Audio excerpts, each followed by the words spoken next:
사법농단 의혹을 수사하는 검찰이 국내 최대 로펌 김앤장을 상대로 사실상 첫 압수수색을 벌였다는 소식 YTN이 단독 전해드렸습니다. 압수수색 결과 일제 강제징용 소송 관련 재판 개입을 매개로 드러난 양승태 사법부와 김앤장의 행태는 상상을 초월했습니다. 이들의 밀접한 유착 관계를 양희력 기자가 자세히 들여다봤습니다. 지난달 12일 검찰은 국내 최대 로펌 김앤장을 상대로 압수수색을 벌였습니다.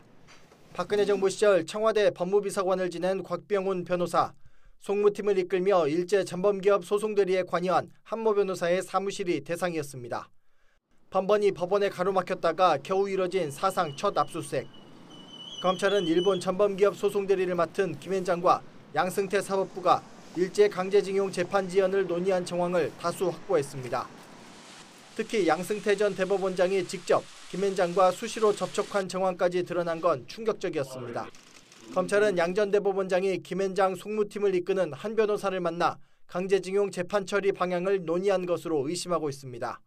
검찰이 파악한 것만 최소 3차례 이상인데 만남이 이루어진 곳 가운데 대법원장 집무실도 포함됐습니다. 재판 독립에 가장 앞장서야 할 사법부의 수장이 재판 개입에 직접 관여했다는 결정적 정황이 드러난 겁니다.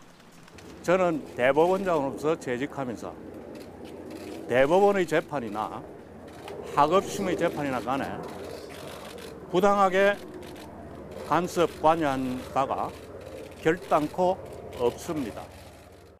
헌법재판소가 일본 전범기업에 불리할 수 있는 판결을 낼까 봐 양승태 사법부가 헌재 기밀 정보를 몰래 빼돌려 김앤장에 건넨 정황도 나왔습니다.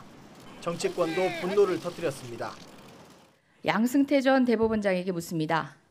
당신은 어느 나라 국민입니까? 단 한 번이라도 대한민국을 생각해 본 적이 있었습니까? 공범을 넘어 역사적 죄인을 자처한 양승태 대법원의 응당한 책임을 물어야 합니다. 여기에다 윤병세 전 외교부 장관 재임 시절 김앤장과 접촉해 강제징용 재판을 논의한 의혹도 검찰이 자세히 조사하고 있습니다. 장관으로 재직하는 동안에 제 양식과 이런 장관으로서 책무에 어긋나는 그런 공적 회의를 단 한 번도 한 적이 없다고 저는 생각하고 있습니다. 강제징용 재판을 매개로 한 양승태 사법부와 김앤장의 부적절한 만남이 검찰의 압수수색을 통해 드러나면서 사법부에 대한 신뢰는 바닥으로 추락하고 있습니다. YTN 양희력입니다.